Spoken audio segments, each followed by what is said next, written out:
ప్రభువైనటువంటి యేసుక్రీస్తు నామములందరికీ వందనాలు. పెద్దేవం క్రీస్తు సంఘం, తాళ్ళపూడి మండలం, తూర్పుగోదావరి జిల్లా.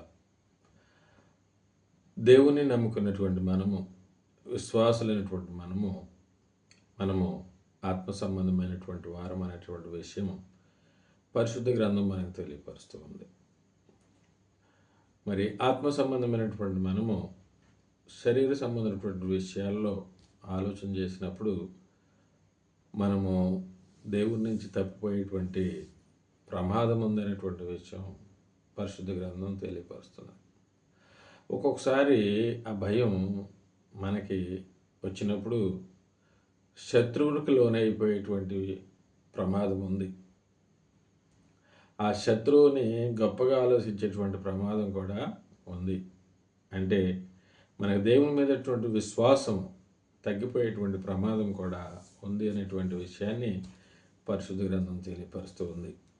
మరి మనం చూస్తే నిర్గమకాండము 14వ అధ్యాయంలో ఐగుప్తులైనటువంటి దేశంలో నుంచి మరి ఇశ్రాయేలు ప్రజలను తీసుకొచ్చినటువంటి దేవుడు మరి అన్నీ తానై మరి తీసుకువెళ్తున్నప్పుడు వారికి వచ్చినటువంటి ఒక భయానకమైనటువంటి పరిస్థితిని మనం చూస్తే మరి వెనకాల మరి ఫరో సైన్యం ఎదురొస్తుంది, వెనకాల వస్తుంది. ఎదురు ఎర్ర సముద్రం ఉన్నప్పుడు ఇశ్రాయేలు ప్రజలు మరి భయంతో మరి మోషే మీద సనగడం మొదలుపెట్టినటువంటి పరిస్థితిని మనం చూస్తూ ఉన్నాం. అంటే వారికి దేవుడు ఉన్నాడనేటువంటి ధైర్యం కంటే కూడా మేము శ్రమలో ఉన్నాము, కష్టంలో ఉన్నాము అనేటువంటి భయము వారిని వెంటాడింది. అందుకనే వారు శనిగినప్పుడు మరి మోషే గారు దేవుడితో మాట్లాడించినటువంటి మాటలు మనం చూసినట్లయితే ఇక్కడ నిర్గమకాండము 14వ అధ్యాయము 13-14 వచనాలు మనం చదువుదాం. అందుకు మోషే, భయపడకుడి, యెహోవా నేడు మీకు కలగజేయు రక్షణను మీరు ఊరకుండి నిలుచుండి చూడుడి. మీరు నేడు చూచిన ఐగుప్తులను ఇక మీదట మరి ఎన్నడూ చూడరు. యెహోవా మీ పక్షమున యుద్ధము చేయును, మీరు ఊరకయ్యే ఉండుడని ప్రజలతో చెప్పాను. ఇక్కడ మోషే గారు మాట్లాడినటువంటి మాటల్లో మనం ఆలోచన చేసినట్లయితే మన పక్షాన యుద్ధం చేయడానికి మనల్ని ఎన్నుకున్న దేవుడు ఉన్నాడు, మనం నమ్ముకున్న దేవుడు కూడా మనకి ఉన్నాడు. దేనికి భయపడవలసినటువంటి అవసరము లేదు. ఎందుకనంటే శరీర సంబంధమైనటువంటి ప్రతి విషయంలోనూ కూడా మనం భయపడవలసిన అవసరం లేదు. ఎందుకంటే దేవుడు మనలను విమోచిస్తాడు, లేదా మన పక్షమున యుద్ధం చేస్తాడు.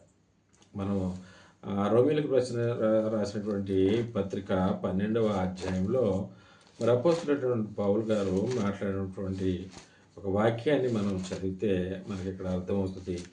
రోమీయులకు రాసినటువంటి పత్రిక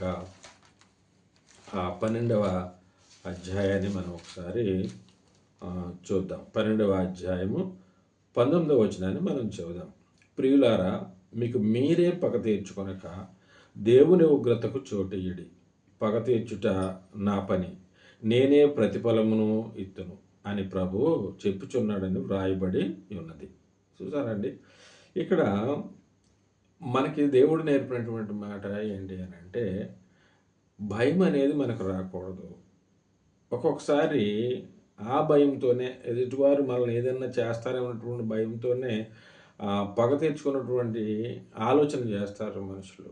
ఎందుకంటే శరీర సంబంధమైనటువంటి మనసు ఎప్పుడైతే మన నుంచి దూరం కాలేదో, ఆత్మ సంబంధమైనటువంటి మనసు మనకి ఎప్పుడైతే రాలేదో ఆ సమయంలో మనం ఖచ్చితంగా శరీర సంబంధంగా ఆలోచించేటువంటి ఆలోచన కొనసాగుతూ ఉంటుంది. అందుకని దేవుడు ఎప్పుడు అంటున్నాడంటే నిర్గమకాండంలో అన్నాడు, మీరు ఊరకండి నిలుచుండి, మీ పక్షమున యుద్ధము నేనే చేస్తాను అని అన్నాడు. ఇక్కడ అంటున్నాడు, మీరు ఎవరి మీద పగ తీర్చుకొనొద్దు. ఎందుకనంటే ఆ పగ తీర్చుకునేటువంటి పని నాది, నాకు అప్పగించండి అనేటువంటి మాట ఇక్కడ తెలియపరుస్తున్నాడు. అందుకనే 18వ వచనం అంటున్నాడు, సఖ్యమైతే మీ చేతనైతే మట్టుకు సమస్త మనుషులతో సమాధానముగా ఉండుడి అని మాట మనకి ఇస్తూ ఉన్నాడు. కనుక తొందరపడి మనం ఎప్పుడు కూడా ఎదుటివారి మీద పగ తీర్చుకునేటువంటి పని చేయకూడదు. ఎందుకంటే వారికి మనకు ఉన్నటువంటి తేడా ఏంటో తెలుసా? మనము ఆత్మ సంబంధమైన వారము, వారు శరీర సంబంధమైన వారు. మన మీద పగ పెట్టుకునేటువంటి వారు. ఆ విషయాన్ని, ఆ బ్యాలెన్స్ మనకి ఎప్పుడు ఉండవలసినటువంటి అవసరం ఉంది. ఆ బ్యాలెన్స్ను ఒక సందర్భంలో మరి పేతురు గారు కోల్పోయినటువంటి పరిస్థితి మనం చూస్తాం. యోహాను సువార్త 18వ అధ్యాయము 10, 11 వచనాలు. ఇక్కడ మనం ఆలోచన చేస్తే ప్రభువారిని తీసుకెళ్ళడానికి మరి బంట్రోతులు వచ్చారు, ఆయన్ని పట్టుకుని తీసుకెళ్ళడానికి. ప్రభువారి గురించినటువంటి ఎంతో గొప్ప ఆలోచన పేతురు గారికి ఉంది. ఏంటి అని అంటే, ఆయన సజీవుడు అయిన దేవుడు కుమారుడు అనేటువంటి మాట పేతురు గారే పలికాడు. కనుక ఆయన అనేకమైనటువంటి స్వస్థతలు చూసినప్పుడు, అనేకమైనటువంటి విషయాల్లో ఆ ప్రభువారు ఈలోక సంబంధమైన విషయాలు కాకుండా పరలోక సంబంధమైన విషయాలు బోధిస్తూ ఉన్నప్పుడు పేతురు గారు ఎంతో ప్రేమించాడు. ఎప్పుడైతే వారు పట్టుకుని తీసుకెళ్ళడానికి వచ్చారో పేతురు ఏం చేశాడో మనం చదువుదాము. 10వ వచనంలో, సీమోను పేతురు వద్ద కత్తి ఉన్నందున అతడు దాన్ని దూసి ప్రధాన యాజకుని దాని దాసుని కొట్టి అతని కుడి చెవి తెగ నరికెను. ఆ దాసుని పేరు మల్కు. యేసు, కత్తి వరలో ఉంచుము, తండ్రి నాకు అనుగ్రహించిన గిన్నెలోదినిది నేను త్రాగకుందునా అని పేతురుతో అనెను. అంటే దేవుడు యేసుక్రీస్తు ప్రభు చేత పలికించిన మాట, ఆయన పని ఏంటి అని అంటే, ఈ భూమి మీదకు వచ్చి తన శరీరాన్ని జయించి ఈ లోకంలో మనలందరినీ విమోచించడానికి వచ్చినటువంటి పనిని ఆటంకపరిచేటువంటి పని, లేదా పగ తీర్చుకునేటువంటి పని పేతురు అక్కడ చేయడం మనం చూసాం, తన ప్రభువారిని ముట్టుకున్నందుకు. కనుక ఆలోచన చేయండి. ప్రభువారు అంటున్నాడు, మనము ఓరకయే నిలుచుండి మనము దేవుని మీద ఆధారపడి ఉండాలి. మన పక్షాన్ని యుద్ధం చేసేవాడు ఆయనే. కనుక పగ మనం తీర్చుకోకూడదు.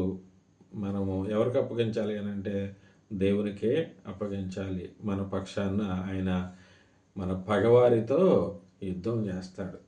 ఆ విషయాన్ని గ్రహించుకొని మనం ఆత్మ సంబంధమైన వారం అనేటువంటి విషయాన్ని జ్ఞప్తికి తెచ్చుకొని క్రైస్తవ్యంలో ముందుకు కొనసాగాలని తెలియపరుస్తున్నాను.